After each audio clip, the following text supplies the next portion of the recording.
waxaa bilowday bishii Luulyo wuxuuna isbitaalka Dalmar idin diyaariyay qiimo dhimisyo gaar ah oo aan la seegi karin. Haddii aad u baahan tahay qaliin indhaha ah, ka faa'iidayso qiimo dhimista 50% ee aan ku sameynay dhammaan qaliinada indhaha.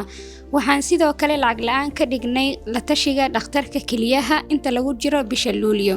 Sidoo kale waxaa jira qiimo dhimis gaar ah oo adeegyada ilkaha ah sida gelinta, toosinta, buuxinta iyo nadiifinta ilkaha. Intaa waxaa dheer, waxaa qiimo dhimis guud ku sameynay baaritaanada, raajooyinka, iskaanka iyo ultrasoundka.